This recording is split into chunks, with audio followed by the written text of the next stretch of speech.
길고 중요한 단원을 봅시다. 일반 사회는 직위상의 남녀 구분이 없어지는 추세이지만 종교에서는 아직도 남녀 구분이 지속되고 있다. 이제 우리 한국 사회에서 특히 비교적 진보 세력을 대변하는 천주교에서 오히려 그 남성이 신부가 되고 여성이 수녀가 되는 그런 이제 차별이 엄격히 행해지고 있죠.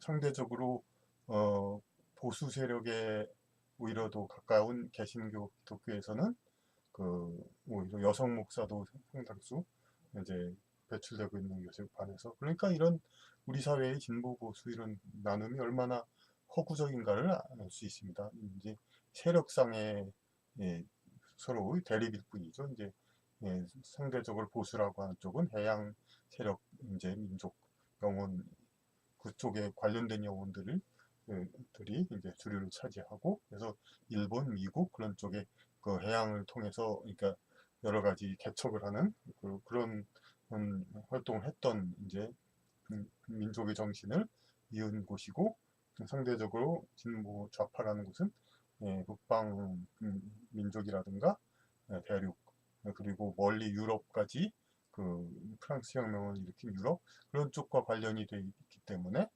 상대적으로 종교상으로는 천주교 쪽에 더 가깝지만은, 그래도 오히려 이제 종교 자체는 천주교가 보수적인 종교이고 개신교는 그 말 그대로 개혁적인 종교가 되었죠. 물론 또 개신교 종교 개혁이 또 원래대로의 바울 시대의 쪽으로 되돌아가자는 취지이기도 하기 때문에, 또 어디가 또 보수고 진보인지는 사상면에 있어서는 그렇게 또 차이는 없다고 봅니다. 전부 이제 성경을 따르고 있기 때문에. 그리고 앞서 말씀드린 대로 예수님이 구약에 비하여 상대적으로 진보적으로 앞선 그런 교리를 발표했지만, 바울 사도는 철저히 예수님 그 테두리 안에서 오히려 보수적인 쪽으로 성도들에게 실천 사항을 가르쳤죠. 그러니까 본질적인 그하고는 다른 우리 사회의 세력 대립이 그렇다는 것은 하나의 증거가 됩니다. 종교라는 것은 종교라는 근본적인 가치에 관해서는 굳이 사회적 이념의 잣대를 대는 것보다는 근원적 차이를 인정하는 것이 나을 것이다. 여기서 이제 이념 잣대 그런 것 되는 게 아니라, 오히려 그건 종교보다, 이념을 얘기하는 사회과학은 다 종교적인 신학 철학을 그 아래서 나온 것이니까 굳이 거기 사회적 이념을 잣대를 대는 것보다는 근원적 차이를 인정하는 것이 나을 것이다. 여성은 본래 남성 종교인이 설정한 종교 수도의 길보다는 덕을 베품으로써 해탈에 가까워지는 것이 옳다. 이런 건 이제 상당히 당돌한 현상이지만, 제가 이 서문에서도 말했듯이 이런 영성적인 것을 어떻게 세상에서 객관적으로 말할 수 있겠습니까? 그런데 다만 이렇게 합리성을 따져볼 때 나는 이렇게 추정된다, 이런 것을 말하는 겁니다. 그러니까 그렇게 생각된다, 그럴 것이다, 그런 것 같습니다, 이런 식으로 매 이제 말마다 할 수는 없기 때문에 그냥 여기서는 단정적으로 이야기를 한다고 소문에도 얘기를 했습니다. 여성은 남성 종교인이 설정한 종교 수도의 길보다는 덕을 베품으로써 해탈에 가까워지는 것이 옳다. 그러니까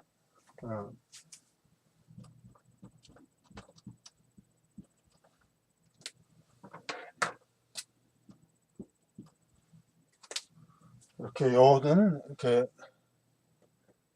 뭐 두말할 것 없이 이전까지의 모든 사회가 남성 위주였으니까 종교 수도의 길도 남성 위주죠. 그러니까 남성 종교인들은 어떻게 그 세상에서 욕구와 그걸 절제하면서 그것을 욕구를 절제하면서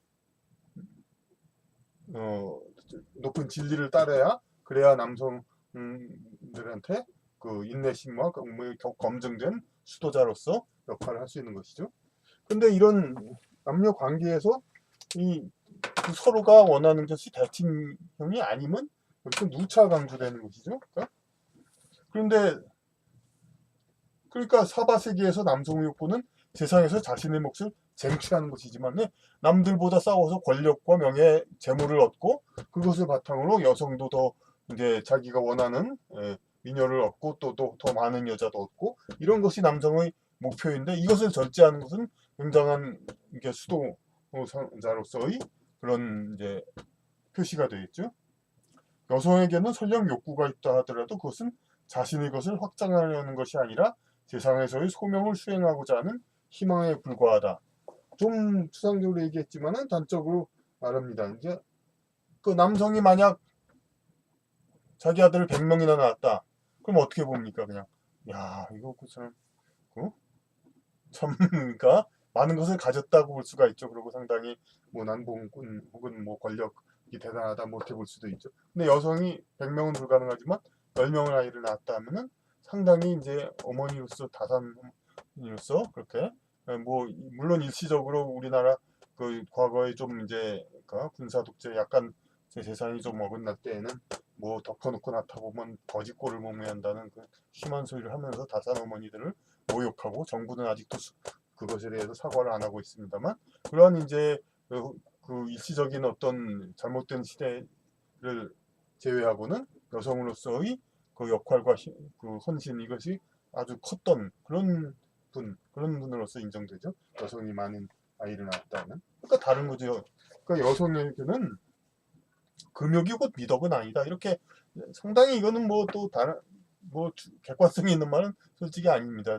남자로서의 입장에서 지금 하는 말일 수도 있는데 남자가 근데 저희 이 책에서와 저의 기본적인 관념은 남녀가 서로 만나는 것은 남자는 필요로 그 만남 자체가 여성이 남성에게 베푸는 것이라는 그런 해석을 안고 있기 때문에 그렇습니다. 그러니까 남자는 여자를 선천적으로 원래부터 원하지만 여자는 이제 그 보호를 받고 생계를 지원받고 이런 여러 가지 세상의 목적을 위해서 남성을 필요로 하게 되고 물론 이제 습성이 돼가지고 어떤 성적 쾌락을 위해서 남성을 많이 원하는 경우도 있지만 그런 경우는 좀 드문 경우고 그리고 여자가 또 첫눈에 반해서 남자를 또 구애를 하는 경우도 없지 않아 있지만 이런 경우는 오히려 여성의 호르몬 때문이라기보다는 이제 그 둘의 인연에 대한 본능적인 그런 거라고도 볼 수가 있죠. 근데 다 아시다시피 남자는 특별한 인연 상관없이 여성이라면 무조건 가까이 하고 싶어 하는 것이 기본적인 욕구이고 그 여성의 것을 여성은 그것을 이제 베푸느냐 안 하느냐 이거에 대한 선택의 권한이 있어야 있는 것이고요.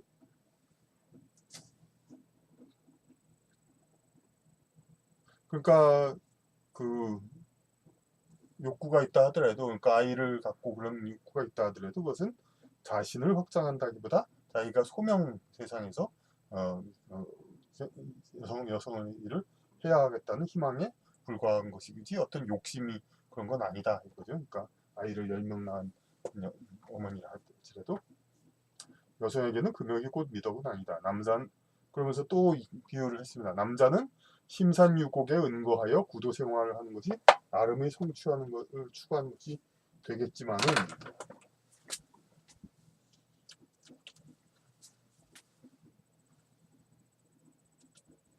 자 이렇게 또 그랬습니다.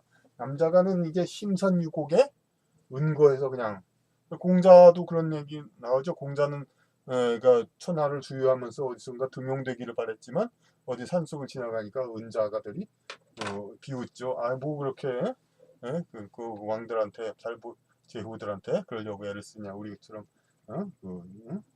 그러니까 영성이 발달된 자로서 자신은 이미 이제 은자로서 궁핍하지만 만족하며 살아가면서 자신의 영적 구원을 하고 있는데 공자 당신은 왜 쓸데없이 그렇게 하고 다니냐 이렇게 비웃었죠. 그런데 뭐 공자도 나름대로 의지가 있고 여기 은자 뭐 뜻은 다른 말이 똑같은 자지만 여기는 은둔 생활하는 사람들 은자 그런 이 사람도 나름대로 어긋나지 않은 생활을 하고 있죠. 남자는 그러니까 심산유곡에 은거하여 구도 생활을 하는 것이 나름의 성취를 추구하는 것이 되지만, 예, 성취를 추구하는 것이 된다고 봅니다. 그런데 여자는 자기 존재를 감추며 수련해야 할 이유는 없다. 그러니까 왜냐하면 여성의 존재 자체가 이제 그 하늘의 그 어떤 천사를 카피했기 때문에 이것을 인간 세상을, 그러니까 이게 그 어떤, 그러니까 사랑과 그 정서 이런 것을 고양시키기 위해서 인간 세상에 내려보낸 존재이기 때문에 그러니까 신체적 조건 그것을 많이 감추면서 자기 혼자 이렇게 살아가는 이런 것이, 그러니까 칭송받을 것이 아니다 이겁니다. 그러니까 왜냐하면 여성은 그 자체로서 남성에게 배품을 줄 수가 있기 때문에, 여성은 사람을 상대하며 봉사하는 것이 수양의 길이다. 그러니까 오히려 사람들 중에는 여성들이 더 사람 만나기를 아무래도 더 싫어하죠. 상대가 남자든 여자든 그 상대적으로 내성적이고 은둔하려는 사람들이 많죠. 근데 그것은 이제 자신의 것을 지키고 자기 안전을 지키기 위한 것이지, 사람을 만난다는 것은 여성으로서는 어찌 보면 더 배품이죠. 그러니까 우리가 아무리 자기 성취를 조금 갖고 그런 남자라 하더라도 보통 여성을 만나자고 하면은 좀 쉽지 않죠, 대개는. 그러니까 어느 정도 사귈 땐 그러다가도 조금 기분 틀어지면 여자는 안 만나자고 안 하고, 여성은 이게 필요가 없기 때문에, 왜냐면 자기 스스로도 그 존재에 만족하기 때문에 그런 경우가 많죠. 그럼에도 불구하고 이제 사람을 상대하며 봉사하는 것, 이게 바로 수양의 길이라고 이쪽에서는 좀, 이 책에서는 얘기하고 있습니다. 여성의 존재 활용을 극대화해서 최대한 어느 정도 활용하는 거. 남자는 그 신체적 역량으로 그 일을 해서 봉사를 하는 거죠. 근데 여자는 그 자체가 봉사가 되니까 사람과 함께함이, 그 대상이 남편과 자식이 아니더라도 남편과 자식은 당연한 거고 자신을 필요로 하는 이들을 접하며 살아가는 것이 최고의 미덕이다. 이렇게 좀 당돌할지 뭐지 이렇게 많이 얘기를 했습니다. 예로부터 남성 수도자는 여자를 멀리해야 하는 것으로 믿어져 왔다. 계속 설명이 있네요. 그러니까 그리고 사실 여성이 사람을 상대하는 것이 곧 베푸는 것이라는 본서의 취지대로라면 이 책에서 여성이 사람을 상대하는 것이, 수도자는 여자의 신체를 지지 않는 것이 앞서 말한 육식 깊이 등의 이유와도 마찬가지로 타당하다. 그러니까 여자가 남자를 상대하는 것이 베푸는 거니까 남자가 여자를 상대하면 뭐끔 저기 그 업이 쌓이는 거죠. 남에게 신체를 졌다는. 그러니까 갚아야 되고, 남자가 여자를 안 만나는 것은 그것을 업장을 안 쌓이는 거죠. 그러니까 여자는, 그러니까 대부분 이제, 그러니까 본능, 자기 욕구대로 하면 오히려 남자는 지배하기 위해서 사람들을 만나고 자기 아래 두기 위해서 만나러 다닐 수가 있지만, 여자는 오히려 또 섣불리 그러다가 남들한테 이용당하니까 안 말려는 보호하는 본능이 있고. 근데 이런 경우 이제 여성이 지도자의 경우가 되면은 참 곤란하죠. 진짜 여성이 대통령의 자리에 올라섰는데, 그러니까 대통령 최고 지도자를 만나야 해결이 되기 때문에 그냥 제발 좀 만나 주십시오 하는데, 여성은 어떤 식으로 대하냐면은 자기 스토킹하는 남자 자꾸 싫다는데 자꾸 만나자고 하는 그런 사람하고 혼동을 해가지고 잘 안 만나주고, 여성으로서의 은밀한 자기 생활에만 만족하고 사람들 앞에서 뭐 자신을 내보이면서 좀 그래도 치마나 미니스커트나 이쁜 옷을 입어가지고 사람들을 즐겁게 해주는 그런 거에는 관심이 없고, 오직 자신을 감추고 그냥 한여름에도 코트와 두터운 바지만으로, 그러니까 자신을 감추고 권위만을 내세우고, 이런 경우는 결국은 이렇게 정치적인 문제뿐만 아니라 가까웠던 동료들도, 남성들 다수들도 이제 어떤 서로의 그 정을 느끼지 못하기 때문에, 그렇다고 업무적으로 확실하게 되는 것도 아니고, 소통이 안 되니까 일단, 그러니까 당연히 같은 정파 같은 당에서도 이제 외면을 받게 되는 것이죠. 그러니까 이런 것은 뭐 성경에도 나와 있죠. 뭐 에스더가 왜 왕비가 되었냐면, 에스더 전에 왕비였던 와스디인가? 그러니까 그 왕이 당신의 아름다움을 보이기 위해서 나서시오 하니까 안 나섰단 말이에요. 그러니까 여자는 이제 그 왕한테는 뭐 자기를 보호해주는 확실한 사람이지만 세상 사람들한테 그냥 뭐 아무한테나 이렇게 보여준다고 해서 뭐 자신의 힘을 어느 정도 보여준 건지는 뭐 모르겠지만은 그걸 안 나섰기 때문에 왕은 노하여 그 왕비를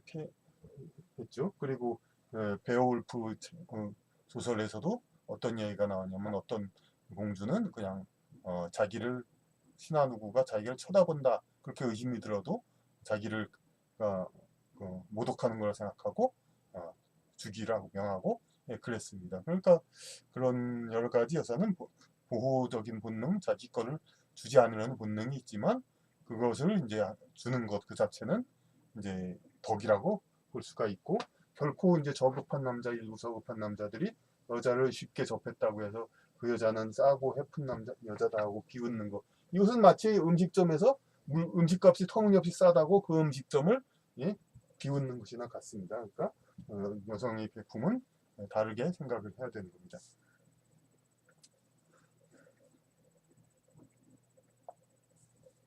그래서 다시 읽으면 여성이 사람을 상대하는 것이 곧 베푸는 것이라는 본서의 취지대로라면 수도자는 여자의 신체를 지지 않는 것이 앞서 말한 육식 기피 등의 이유와도 마찬가지로 타당하다. 신세를 지지 말아야죠. 근데 계속 문장이 있습니다. 여성의 미모는 이제까지 음주 등 타락의 도구와 동류로 취급되며 세상의 의를 추구하는 데 있어서 경계해야 할 대상으로 여겨져 왔다. 그러니까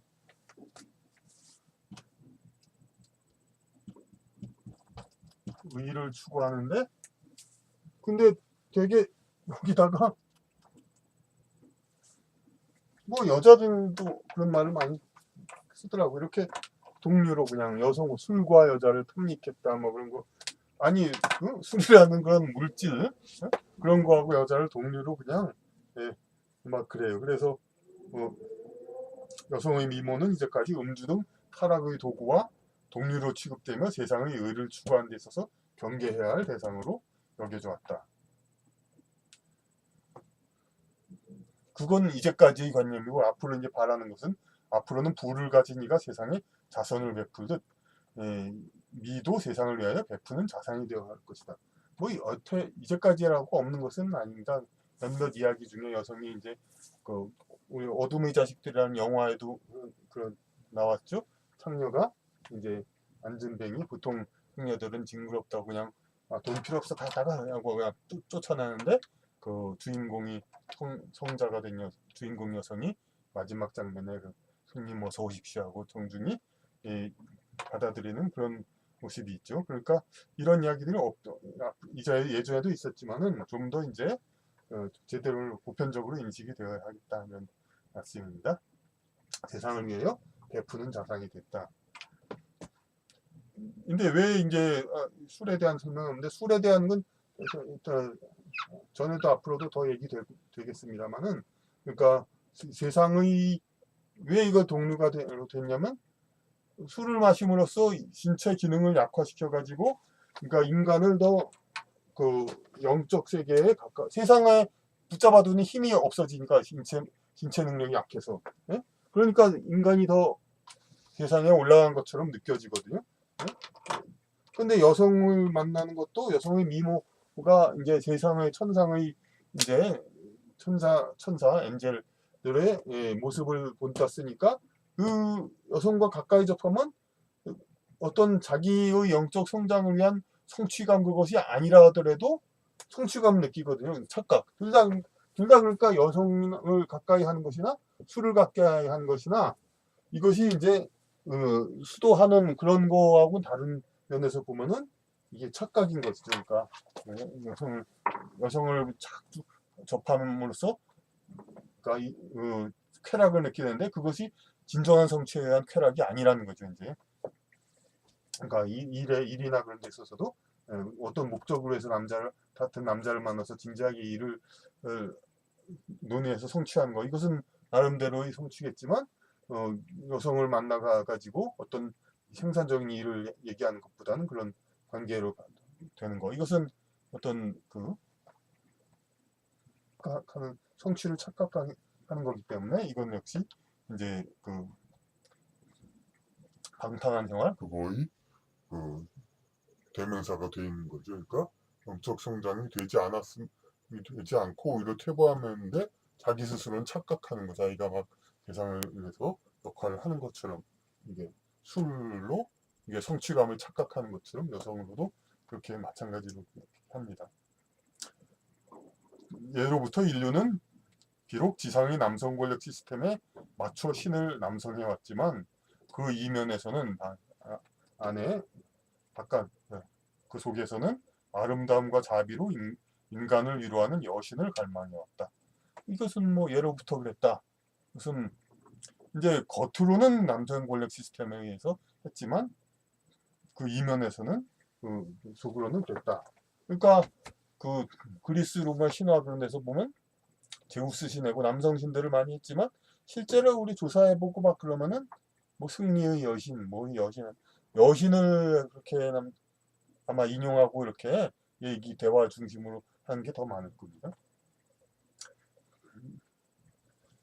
그리고 신이란 단어는 의미가 넓어 하나님으로부터 인간의 중심적인 마음, 정신에서의 신, 여기까지 우리가 정신할 때의 그것도 신이죠. 그러니까 우리말에서는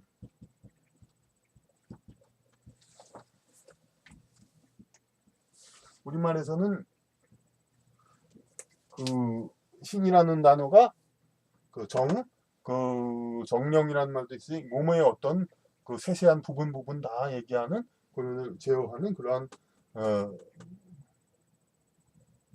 마음이고, 여기는 신은 그 자기의 완전 상위 자아로부터 완전 통제받는 완전한 자기 통합적인 총괄적인 마음, 이렇게 일단 봐야죠. 이 단어 그 자체가 새로 우리가 물론 알아야 하겠지만은, 그래서 우리 신이라는 말은 이 개개인의 우리 신에서 영원히 갓에 해당하는 하늘 높은 신, 그것도 거기까지 다 이제 포함이 됩니다.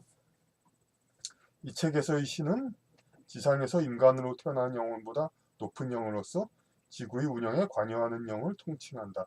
그러니까 이 말은 별게 아니라 그냥 일상적인 우리가 기독교와 그 영향을 받아서 신이라는 뜻을 좀 이제 그 개개인에 있는 신보다는 그 하늘의 높은 존재로만 보잖아요. 그러니까 근데 또 그 유일신이라는 뜻은 아니고 중간 정도로 맞아. 그러니까 유일신 모든 통합적인 건 신이 있고 그 중간 인간 개개인의 신하고 그 중간 정도의 그 각 세이상을 나눠서 다스리는 신들이 있죠. 그러니까 여기서 인간으로 태어나는 영보다 높은 영으로서 지구의 운영에 관여하는 영을 통칭한다. 그리스 신화와 같은 다신교의 신에도 가까운 의미이다. 이런 식으로 신이란 말을 해석하겠다고 여기서 말을 했습니다. 근래 영혼계 관련 연구에 따르면 영혼계에서 각 부분을 주관하거나 특정한 재능을 가진 영의 존재를 말하고 있으니, 그러니까 그런 마이클 뉴턴 박사 그런 책에서도 다 영계에서 어느 부분을 주관하는 영들 그런 걸 다 그런 것들이 있음을 얘기하는데, 그들의 상당수는 지상의 이제 어떤 지상에 자주 태어난다기보다는 하늘에서 주로 지상의 운영을 계획하고 운영하는 그런 역할을 하니까요. 그러니까 일리아드와 오디세이 같은 이야기도 허무맹랑한 이야기가 아니다라는 것을 오히려 현대 그 심령학에서 오히려 그걸 얘기하죠. 그리스 로마 신화 해가지고 우리가 한때는 그리스 로마 신화 같은 거는 그냥 이제 유효기간이 다 했고 이제 오로지 그냥 뭐 세상을 풍자하는 이야기거리 정도로 생각을 하고 있습니다만은 다시 영성적인 연구가 있음으로써 그리스와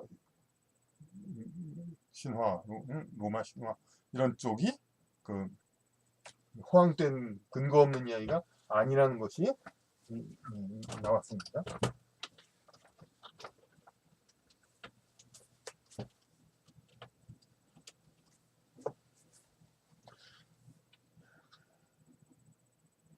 그리스 신화는 비록 오늘날 종교로서의 가치는 소멸했지만 세상사를 움직이는 영적 원리를 설명하기에는 여전히 유효하다. 그러니까 각 부분의 관장하는 그러한 신이 있다는 거. 다만 그리스 신화에서 남신과 여신이 확실히 구분되고 신들이 결혼하고 자식을 낳는 것은 지나치고 인간화된 것이다. 이것은 뭐 그렇게 일단 그렇게 평한 것이죠. 인간으로 너무 비유를 했으니까 그렇게 되겠죠.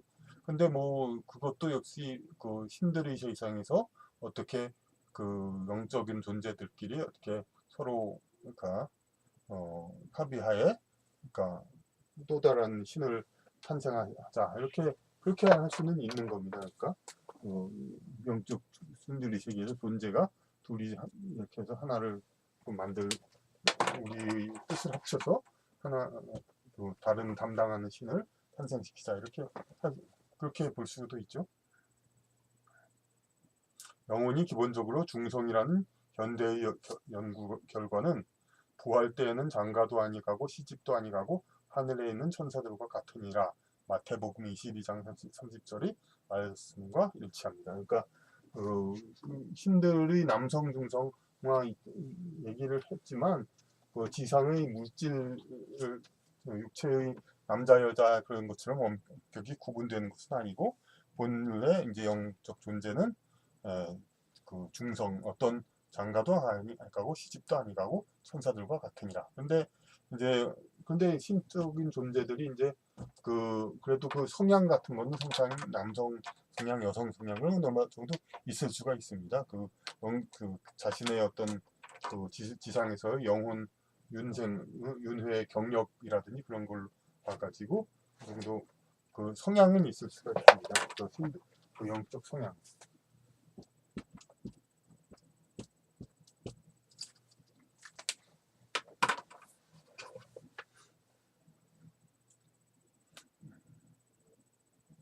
그래서 그리스 신화에서 신의 역할을 세상사의 부문별로 나누어 설명한 것은 중요한 성과이다.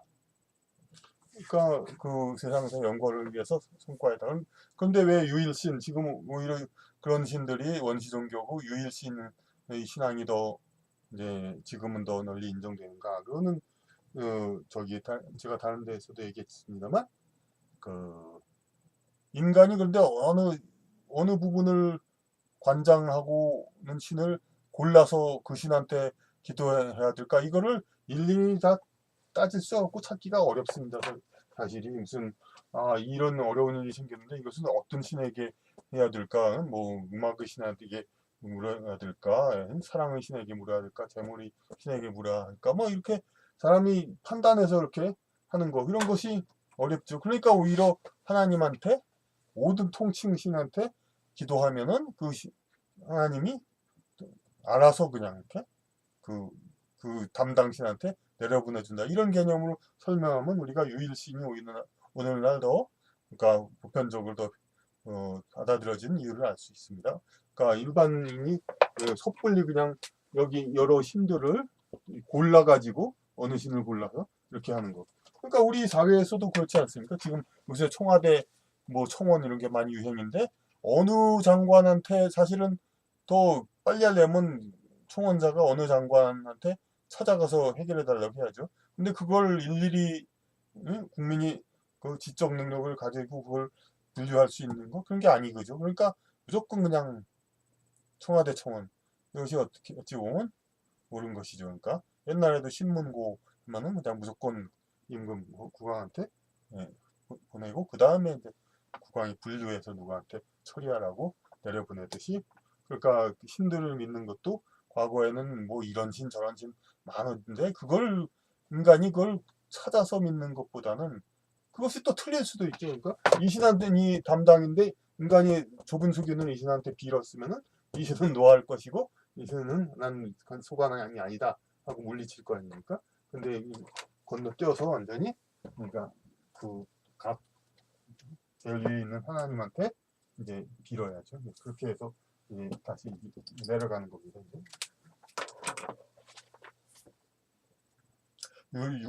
유럽에서 성장한 천주교의 마리아 승격과 성자 존숭은 유럽 문화의 기초가 되었던 기존의 다신교에 대한 미련이 작용하였다. 이것도 상당한 주장인데 이제 그냥 역시 이 책에서 그냥 그 단정적인 어투로 말한 겁니다. 그 천주교의 마리아 승격과 성자 그러니까 유럽 이 어떤 고전 보면은 그리스 로마 신화 뭐 그런 얘기들이 엄청 나오죠. 남신 여신 누구의 뭐 인용 같은 거 그런 게 마치 동양 뭐 그런 거 얘기하면은 고전 뭐 공자 맹자에서 어디서 대학 중용에서 나왔듯이 뭐 인용을 하듯이 그 그리스 로마 신화를 바탕으로 한 그거가 대부분입니다. 그런데 이제 그 유럽의 그런 상황에서 그 일신교 유일신 기독교를 믿게 되면서 그런 이제 좀 다채로운 어떤 그런 현상 그런 거에 대한 미련이 있다 보니까 이제 마리아도 성모로서 승격이 되고 그 성자라고 해서 많은 성자들을 이렇게 또 그러니까 존숭의 대상으로 이렇게 세운 것이 이게 다신교에 대한 미련이 작용했다고 해석했습니다. 그리고 이건 제가 실제로 본 것인데 중국의 어느 절에서 관세음보살상을 보니 석가모니상보다 훨씬 크게 세워진 것을 보았습니다. 그러니까 중세 유럽에서도 그 성모 숭배가 커져가지고 그 예수님보다 더 숭배하고 막 그랬다고 했죠. 그러니까 앞서 서두에 말했듯이 그러니까 그 형식상으로는 남신으로 출발했지만 그러니까 결국은 여신 숭배 욕구들이 워낙 크기 때문에 이게 마리아 숭배가 그 예수님 숭배보다 더해진 그런 때가 있었습니다. 그런데 그거 이제 근데 원래부터 기독교를 했던 취지와는 어긋나니까 종교 개혁이 일어나고 반성하게 된 거죠. 근데 관세음보살상은 주로 여성으로 인정되는데 여성의 모습으로 되어 있습니다. 근데 석가모니상보다 훨씬 크게 이렇게 되어 있는 것을 봤습니다. 절에서. 그리고 성모마리에게 복을 비는 것은 흔한 일이다. 그러니까 뭐 그것도 중국에서 본 걸로 쓴 것 같은데 제가 그 중국의 정당에서 성모마리아상 내다 놓고 안에 이제 그 선앙당 빌렛이 빌고 있던 걸 봤습니다. 종교 관계자 입장에서는 우상 숭배 등 다른 해석의 여지가 있겠으나 일단은 여신을 숭배하고 싶은 인간의 욕망이 작용한 것이다. 그러니까 개신교에서는 물론 이것을 갖다가 배관시하고 이제 우상 숭배다 만들어서 이제 하는 것은 그렇게 하니까 두말할 것 없고 천주교에서도 그 성경은 똑같으니까 그렇게 이건 마리아는 이제 성자들은 존경의 대상이지 비는 것이 아니다 이렇게 얘기는 하겠지만은 여튼간에 그러니까 그 성모 마리아 때 이렇게 여러 가지 비는 것은 그 여신을 숭배하고 싶은 인간의 마음 이것이 있기 때문에 이렇게 생겨난 거라고 보겠습니다. 여신의 숭배는 현재의 주류 정통 신앙에서는 인정하지 않는다. 그럼 뭐가 주류 정통 신앙이 뭐가 있습니까? 그러면 기독교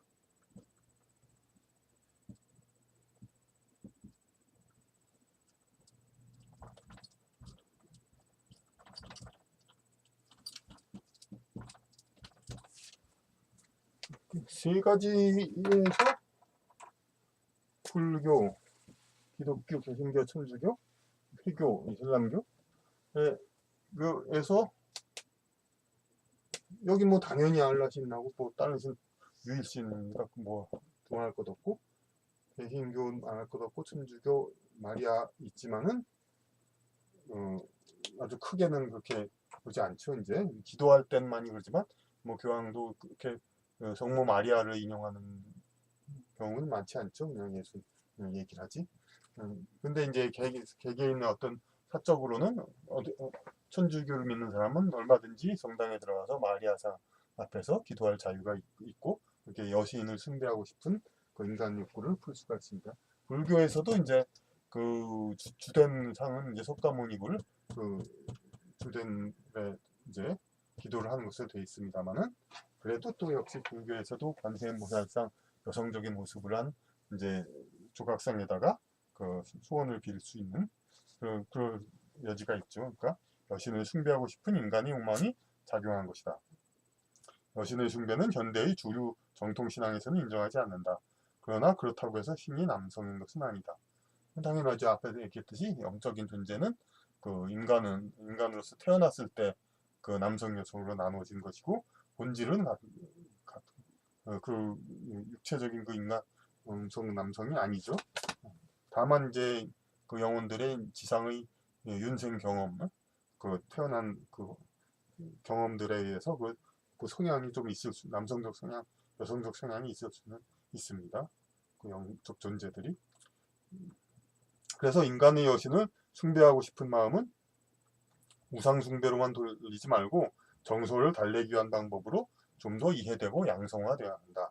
그러니까 여신을 숭배하고 싶은 마음은 이제 되게 우상 숭배라는 그걸로만 이제 넘어가고, 우상 숭배를 아주 배격하는 쪽에서는, 회교와 기독교 개신교 쪽에서는 여성 숭배를, 여성 숭배라는 개념 자체가 아예 없죠. 그러니까 그런데 이제 그렇다고 남신은 아니지만은 관념이 그렇게 돼 있으니까, 그렇게 그러다 보니까 그 회교 쪽은 모르겠지만 이제 그 개신교 쪽은 이제 여성 신도들만 주류가 돼 있고, 남성 신도는 그렇게 어느 교회이든 가든지 그렇게 강하지가 않죠.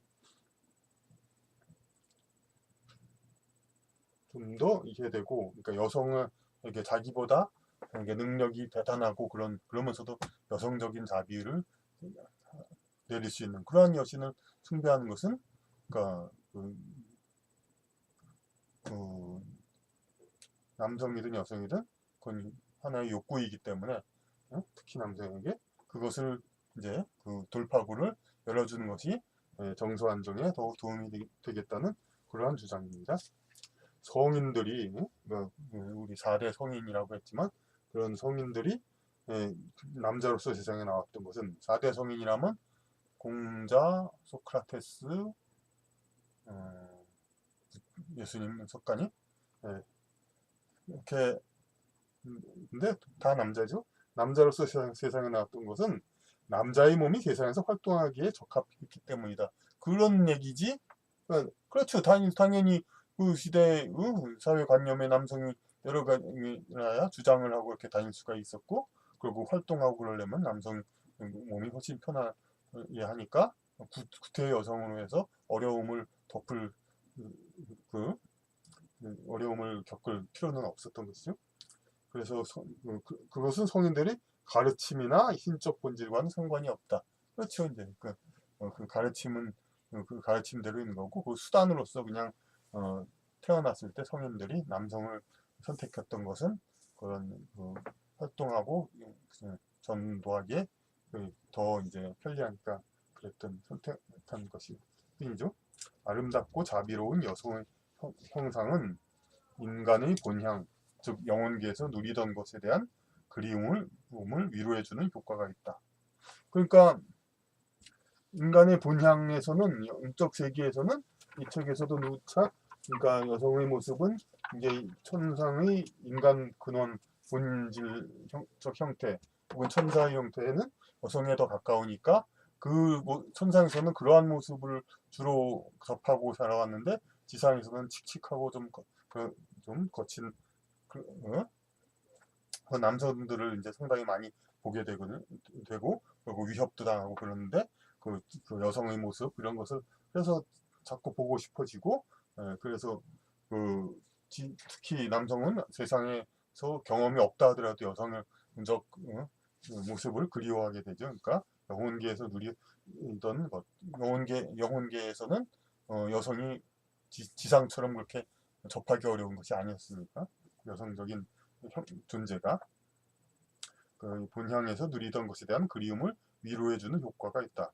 물론 여기 마지막에 중요한 말이죠. 물론 현생의 초기까지도 사람들은 연장해서 겪어본 바 있다. 어린 시절까지. 그러니까 태어나기 전에 천상에서의 그 여성적 존재에 대한 그거에 대한 그리움이라고 했는데, 천상에서의 그것이 이제 지상에서는 어느 정도 연결되었다 이거죠. 그러니까 어린 시절, 그럼 뭐 다름 아닌 어릴 때 그 어머니 품에 앉아서 그런 평안함과 그런 기억들 이런 것이 있기 때문에 자신보다 강하고 자비롭고 우월한 그런 강력한 그런 여성의 존재, 어릴 때까지도 연장해서 세상에 태어나서 어릴 때도 겪었죠. 이것을 우리가 성인이 돼서도 우리가 기도할 수 있는 사람이 있다는 거, 기도할 수 있는 사람이 아니라 그런 신이 있다면은 나름 또 그러니까 정서적 안정에 도움이 되는 거죠. 그러니까 특히 또 강조해야 될 그 천상에서 여성적 존재를 많이 접했다는 것은 책의 다른 데 곳에서도 말했지만은 그 여성의 존재가 천상에서의 인간 존재의 형태에 더 가깝다는 것이지 천상이 여성들만 있다는 그런 것이 아니죠. 그러니까 오히려 천상에서는 그 성의 구분이 없고 불교에서는 그 오히려 극락세계를 그러니까 저기 여서들이 없다는 걸로 표현을 했습니다.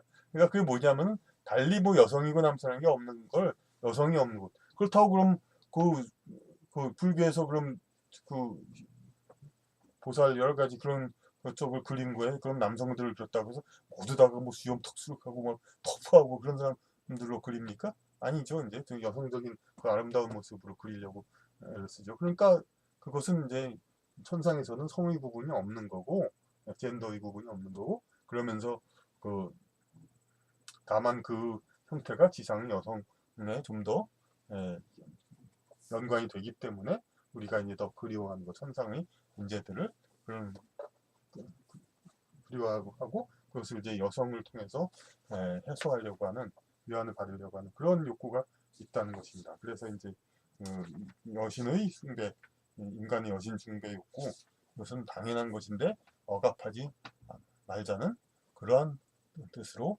이제 이번 장이 이야기가 된 것입니다.